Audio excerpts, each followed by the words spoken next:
5월 1일 살아계신 하나님의 말씀 로마서 11장 1절부터 6절 말씀으로 남아있을 자라는 제 말씀 드립니다. 끝까지 견디는 자가 이기는 것이라는 걸 아십니까?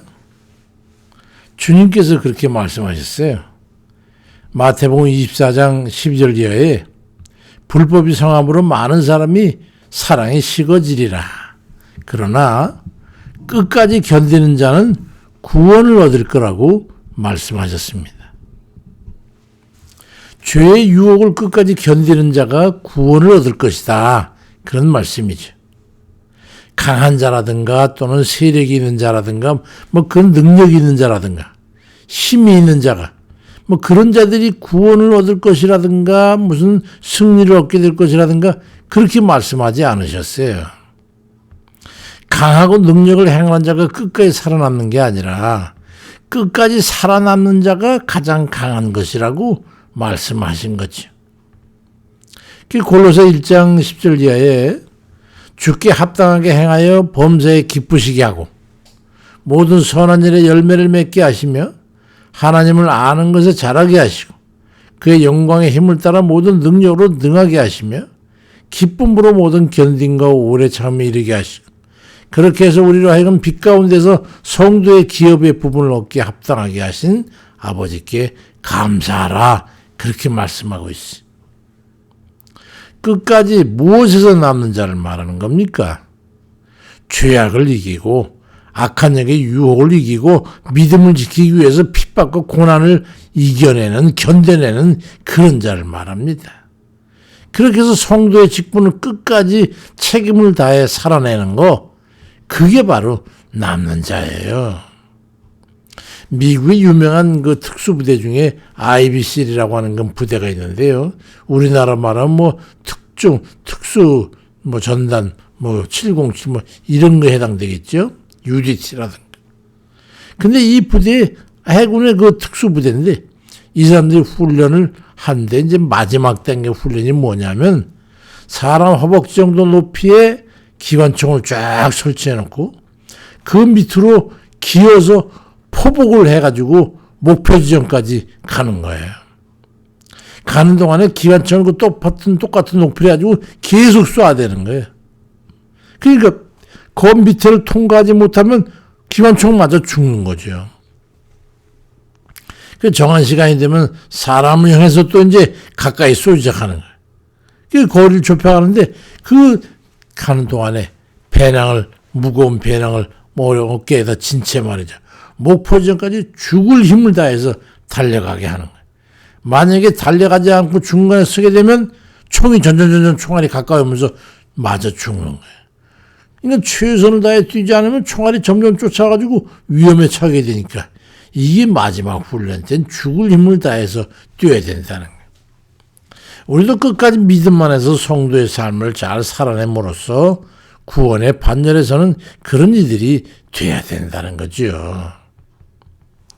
무엇을 위해서 그럼 어떻게 견뎌 살아남아야 할까요? 생물학적 용어로 생존 경쟁이라는 그 말 아시죠? 진화론자인 찰스 다윈이 종의 기원이라고 하는 그 책의 저서에서 처음 사용했는데 그 말의 뜻은 그리스 물리학자인 엠페도클레스가 생물이 존재를 계속하기 위해서는 스스로 싸워 이겨야 한다는 말을 인용한 데서 유래한 말입니다.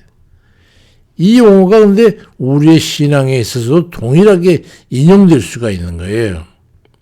우리 그리스도인의 입장에서 그리스도인이 구원을 완성하기 위해서는 죄악과 끝까지 대항하여 싸워 이겨내야 한다라고 하는 그런 정의를 할 수 있는 거죠.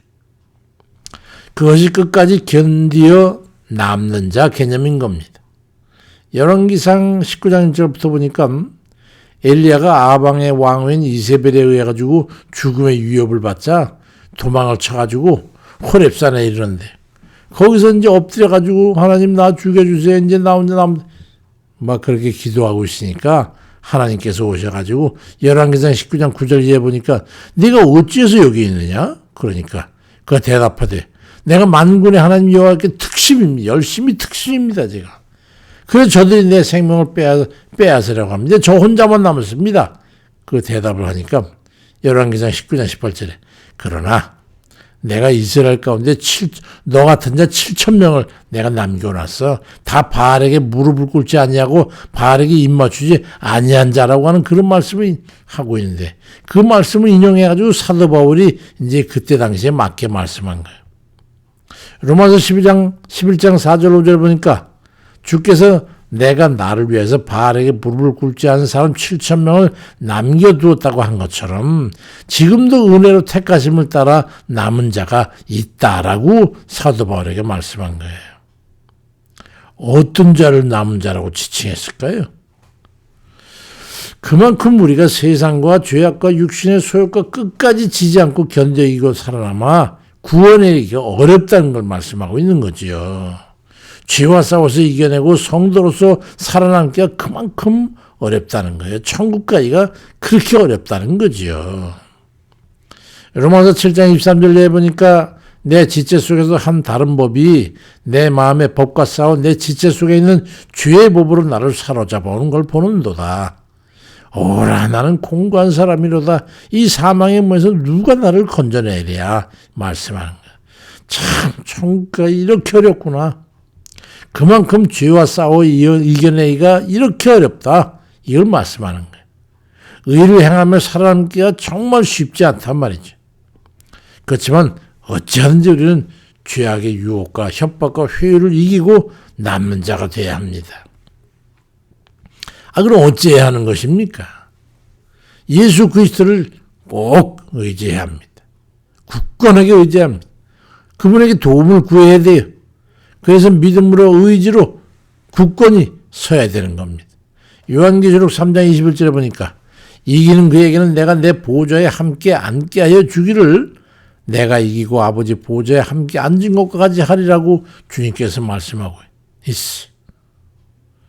처음 죄를 깨닫고 회개해서 주 앞에 다짐했던 그걸 기억하고 천국에 대한 확신과 열망이 수그러들지 않도록 주께 붙어 있어야 되는 거예요.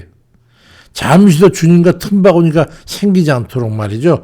방심하지 말아야 된다는 거예요. 히브리 3장 13절 이하에 오직 오늘이라고 일컫는 동안에 매일 피차 권면해서 너희 중에 누구든지 죄의 유혹으로 완고하게 되지 않도록 해라. 우리가 시작할 때에 확신한 것을 끝까지 견고히 잡고 있으면 그리스도와 함께 참여하는 자가 되리라고 말씀합니다. 죄에 견뎌야 돼. 주님을 더 사랑하려고 애를 쓰고 기도를 끊이지 않고 범사에 감사함으로 은혜를 떠나지 않으면 그 믿음의 의지를 가지고 끝까지 남은 자가 될 거라는 말씀입니다. 이제 주님 앞에 자신의 믿음의 의지를 밝히시기 바랍니다. 세상보다 주님을 더 사랑하는 의지를 밝히시기 바랍니다. 나는 세상보다 주님을 더 사랑해. 나는 세상 거다 유혹보다 난 천국에 대한 의지가 나는 강해. 천국에 대한 열망을 항상 그렇게 불태우는 이들 되시길 바랍니다. 그래야므로써 하나님께 합당히 여김을 받아서 택함을 받는 천국에 남는 자들 다 되시기를 주의 이름으로 축원드립니다. 아멘입니다.